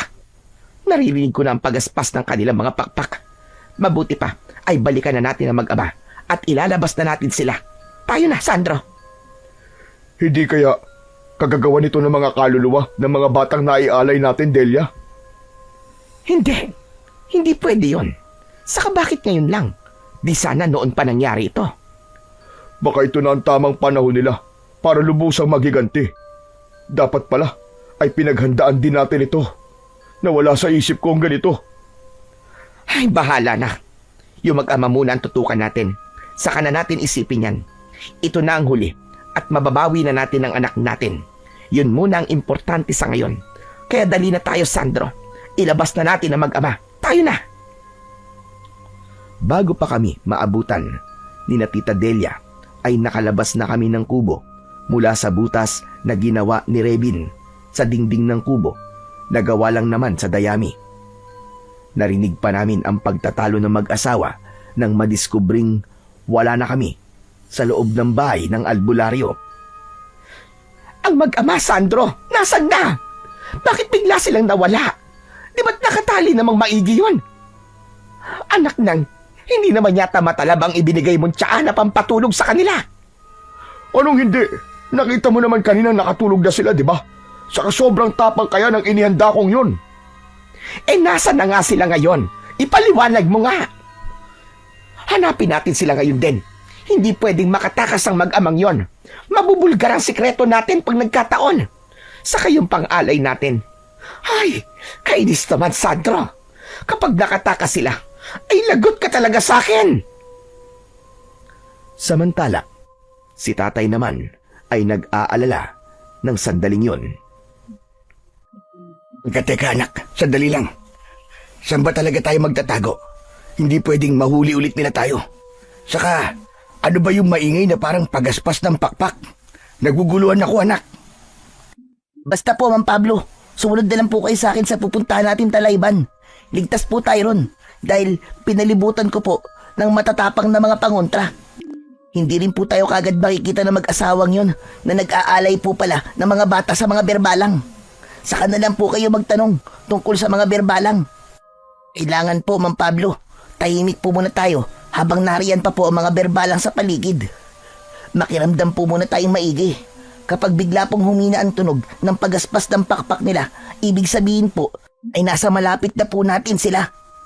Hindi po muna tayo pwedeng gumawa ng kahit na anong ingay. Kapag ganun na po. Diyos ko, nakakatakot naman. Parang naririnig ko rin ang singasing nila. Parang galit na galit sila at gusto nang kumain ng tao. Huwag kang maingay, Pilo.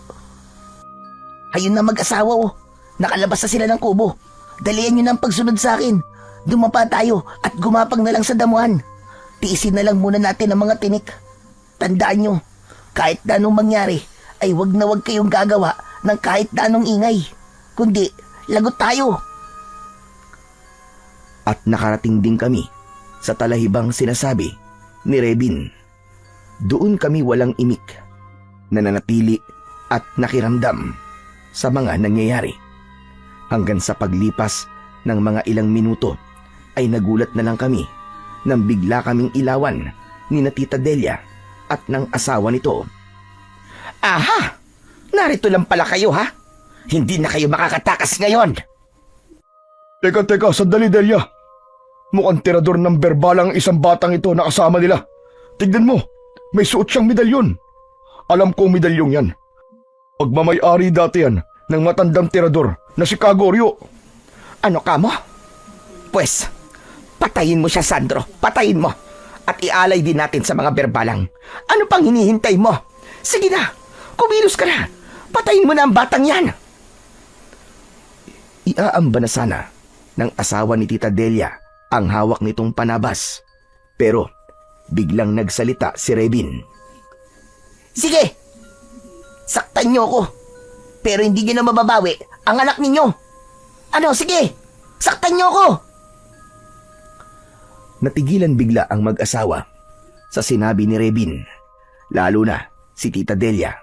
At lalo nang may ilabas si Rebin na isang kwintas na may palawit na kalahating puso na katulad ng nakita ko kay Tita Delia. Teka, anong ibig mong sabihin? Anong alam mo sa anak ko? At anong kinalaman mo sa mga berbalang? Saka bakit nasa iyo ang kwintas ng anak ko? Magsalita ka! Wala na pong silbi kung mag-aalay po kayo ngayon ng ika-13 alay. Inasahan at ginamit po kayo ng mga berbalang. Matagal na po nilang kinain ng anak ninyo. Nakausap ko po ang kaluluwa niya. 10 ng mga kaluluwa na iba pang batang inalay nyo sa mga berbalang. Naging posible po yon dahil sa botelya ng espesyal na langis na ibinigay ko kay Pilo na sumabog nang mahawakan nyo. Tinadya ko po yon para malaman kung anong kinalaman ninyo sa pagkawala ng mga bata rito sa baryo natin. Sa pamamagitan ng isang orasyon ay nalaman ko po ang lihim ninyong ginagawa. Hindi totoo yan. Hindi totoo yan. Sandro, ano na? Tapusin mo na ang mga yan. Bilisan mo na. Ngunit may mabilis na parang orasyong sinambit ang batang si Rebin, saka pumitik sa hangin. Dahil dito ay biglang natigilan ang mag-asawa. Ayon kay Rebin, malamang daw na naririnig ng mga ito ang tinig ng kaluluwa ng kanilang anak na si Sandel. Bunga nito ay mapait na umiyak na parehong napalupasay sa damuhan ang mag-asawa. Sandel! Sandel, anak! Ikaw ba talaga yan? Ang kaawa-awa kong anak! Sandel, anak ko! Ang anak ko, Sandel, mahal na mahal ka namin ang inay mo, anak. Mahal na mahal ka namin. Ang mga berbalang na yon, mga hayop sila. Mga hayop sila. Pues, mananagot sila sa panloloko na ginawa nila sa atin, Sandro. Bilisan mo, tumayo ka riyan at ubusin natin sila ngayong gabi. Papatayin natin sila. Magkamatayan na kung magkamatayan. O kaya, hindi ba kayo tutulong na patayin ang mga berbalang? Tutulong po siyempre. Pero pumasok po muna kayo rito. Pero biglang natigilan si Rebin nang marinig naming biglang papahina na ang tunog ng pagaspas ng mga pakpak ng mga berbalang. Naku po, nalintigan na. Alerto kayo. Nandito na po ang mga berbalang sa paligid natin. Kahit na anong mangyari, huwag po kayong gagawa ng ingay. Ngunit si Tita Delia ay hindi nakinig sa sinabi ni Rebin. Sa halip ay pasigaw pa nitong hinamon ang mga berbalang. Samantala, ang asawa naman nito ay binalingan si Itay. Pare, pumunta kayo sa gilid ng maisan sa tapat ng kubo namin. May mga galon doon ng gasolina at may lighter na rin doon. Silaban nyo ang buong maisan. Sige na, bilisan nyo! Pero, paano kayo, pare? Ano mangyayari sa inyo rito? Sige na pare, hayaan nyo na kami mag-asawa para kami ang pasukan nila sa halip na kayo. Mga inosenteng buhay ang kinuha namin na nauwi lang sa wala. Kaya buhay lang din namin ang magiging kapalit. ganti na rin namin para sa anak namin. Sige na pare, kumilos na kayo ng tahimik. Bilisan nyo! Medyo napaluha na ako ng sandaling yon. Parang naaawa tuloy ako kay Tita Delia at sa asawa niya. Nang magsisisigaw na rin si Tito Sandro ng paggahamon at pagmumura sa mga berbalang, ay wala na kaming nagawa. Pinahiran kami ni Revin ng langis na pantaboy sa mga berbalang. Makaraan ng ilang saglit ay pagapang kaming tumakas palayo at patungo sa tinutukoy ni Tito Sandro. Nang gabing yon ay tagumpay naming nasilaban sa apoy ang buong maisan. Siyempre ay nahirapan kami dahil napakalawak ng maisan. Katakot-takot na mga atungal at singasing ng mga berbalang ang narinig namin sa buong paligid. At kaming tatlo ay pare-parehong napaiyak nang marinig din namin ang mga sigaw ng paghihirap ni Tita Delia at Tito Sandro. Pero wala na kaming magawa ng mga sandaling yon dahil tuloy-tuloy na ang pagkalat ng apoy sa buong maisan. Delia! Delia, mahal ko! Delia! Tita Delia! Tita Delia, patawad po! Hindi po namin kayo mailigtas! Sa ganung paraan namin natalo ang mga berbalang ng gabing yon. Sa tulong ni Revin, naapo pala ng kilabot na tirador ng mga berbalang na si Manggorio. Sugatan at duguan kami ng gabing yon dahil sa paggapang namin sa damuhang marami palang mga tinik. Sa kubo naman ni Tito Sandro kami nagpalipas ng gabi matapos naming panoorin hanggang sa mamatay ang kahuli-huliyang dila ng apoy sa naabong maisan. Kinabukasan ay ikinuwento sa amin ni Revin ang lahat kung paano niya nalaman ang malagim na lihim ni Tita Delia at ng asawa nito. Nalaman nga niya yon dahil sa botelya ng espesyal na langis na ibinigay niya sa akin. Inorasyonan daw pala niya yon. Nang sumabog daw yon, ay kusa raw siyang sinundan ng mga kaluluwang nabiktima ni Tita Delia. Yun daw mismo yung kaluluwa ng mga batang lumitaw sa panaginip ko. Sila rin daw yung tumutulak sa akin nang unang kawayan ako ni Revin. Nagmistula raw silang mga anghel de la guardia sa amin na ang layunin ay para makamit ang hustisya ng kanilang pagkamatay sa pamamagitan ng paglipol sa mga berbalang at pati na rin daw kina Tita Delia at Tito Sandro. Kabilang daw doon sa mga kaluluwa ng mga bata ang anak ni Tita Delia. Una raw ay pinipigilan nito ang kaluluwa ng ibang bata na idiin ang mga magulang nito. Pero bandang huli ay napapayag din dahil nakita rin itong mali ang ginagawa ng mga magulang nito. Pinasalamatan namin ni Itay si Revin dahil sa pagliligtas niya sa buhay naming mag-ama. Bilang alaala niya ay humingi ako sa kanya ng isang medalyon dahil sa panaginip ko noon ay nakita kong marami siyang taglay na medalyon. Pinagbigyan naman ako ni Revin at bilang alaala din namin ni Itay sa kanya ay iniukit niya ang pangalan namin sa isa niyang medalyon. Nang umuwi kami ni Tatay sa Maynila ay marami kaming baon na aral mula sa katakot-takot na karanasang yon. Una ay mahalagang makinig sa kutob natin at huwag itong ipagwalang bahala. Ikalawa, huwag maging bulag at sunod-sunuran sa pag-ibig na tulad ni Itay kay Tita Delia na nauwi sa nakakatakot na karanasan. Dapat ay timbangin pa rin ang damdamin at isip. At ikatlo, huwag magtiwala at makipagdeal sa mga elemento ng kadiliman. Walang mabuti na magmumula sa mga alagad ng kasamaan. At ikaapat, kung buhay ang inutang, buhay rin ang magiging kabayaran, tulad ng nangyari kina Tita Delia at Tito Sandro. Lahat ng yon ay tumatak sa aming isipan bilang isang mahalagang aral.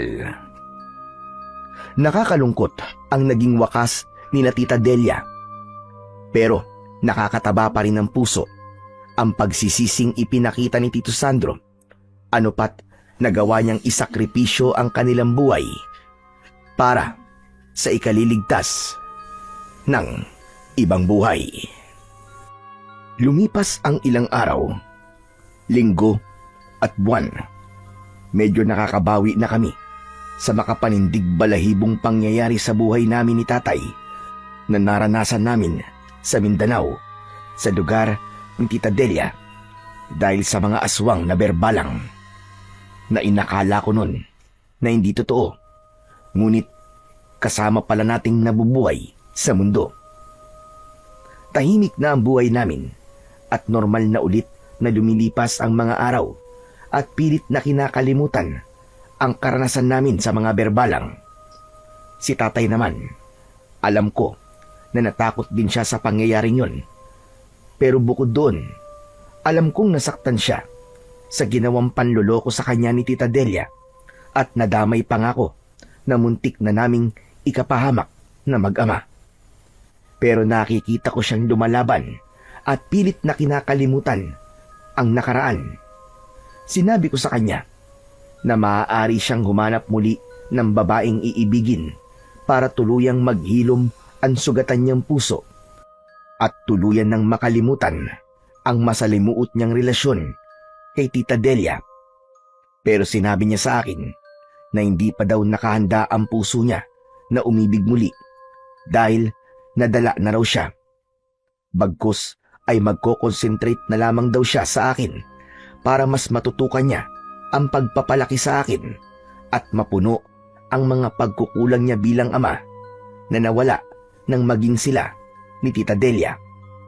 Pero sinabi niya sa akin na hindi niya tuluyang isinasarado ang puso niya at hahayaan na lamang daw ang pagkakataon na dumating ang tamang babae na makakasama at mamahalin siya ng totoo na walang halong panluloko at pagpapanggap. Kapag bakasyon ay pumupunta at nagbabakasyon kami ni tatay sa Mindanao upang bisitahin si Rebin, ang batang nagligtas sa amin at pinagkakautangan namin ng aming buhay. Wala kaming nararamdaman na takot dahil alam naming ligtas na ang lugar na yon at wala ng mga berbalang o ibang elemento ng dilim na namiminsala doon. Nagdadala kami ng mga pasalubong. May mga damit, pantalon, sapatos na pambasketball, mga laruan at iba't ibang mga grocery items tulad ng mga delata, mga instant noodles at sinamahan na rin namin ng request ni Rebin na chocolate na Toblerone. Binilan din siya ni tatay ng cellphone para kahit nasa Maynila kami ay may contact pa rin kami sa kanya. Tinuruan ko siya sa paggamit nun at mabilis naman siyang natuto. At inalok pa nga siya ni tatay na kung gusto nito ay sumama na siya sa amin sa Maynila at doon na manirahan. Ngunit tumanggi ito. Hindi daw niya kayang iwan ang lugar na yon dahil wala na raw magtatanggol sa mga tao kung aalis siya at doon na maninirahan sa Maynila kung sakali mang may sasalakay muli na mga aswang sa lugar na yon. Naintindihan naman namin ni tatay ang pasya ni Rebin at ang ginawa na lang ni tatay ay sinabihan si Rebin na kung gusto nitong mag-aral muli ay tutulungan siyang i-enroll sa malapit na eskwelahan at si tatay na ang bahala sa baon nito araw-araw at sa mga kakailanganing gamit sa eskwelahan. Iiwanan niya ito ng pera at papadalahan buwan-buwan ng panggastos. Sa una ay nagdadalawang isip pa si Rebin dahil para itong nahihiya, pero pinilit namin ito ni tatay na pumayag dahil para man lang doon ay makabawi kami sa kabutihang ipinakita niya sa amin Ngunit sinabi nito na hindi siya nanghihingi ng kapalit sa kanyang ginawa. Pero sinabi naming tanggapin na niya para sa kanyang kinabukasan at kusang loob na ibinibigay ni tatay ang tulong na yon sa kanya.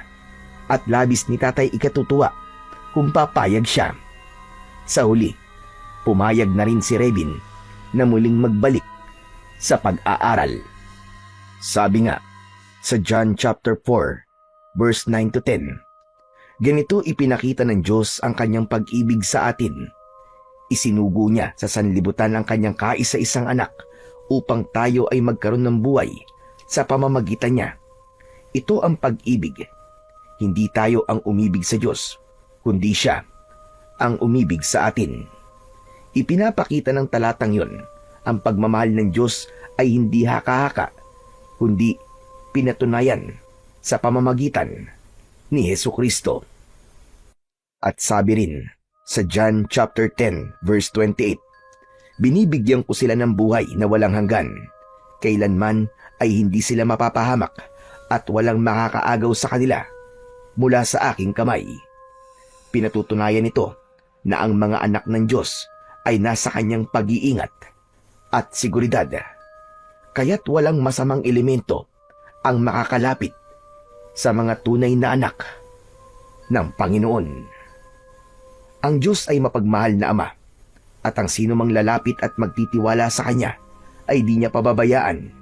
Ang Kanyang pag-ibig ay may kasamang pag-iingat, proteksyon at katiyakan ng buhay na higit pa sa kahit na anong anting-anting na pamproteksyon laban sa mga aswang.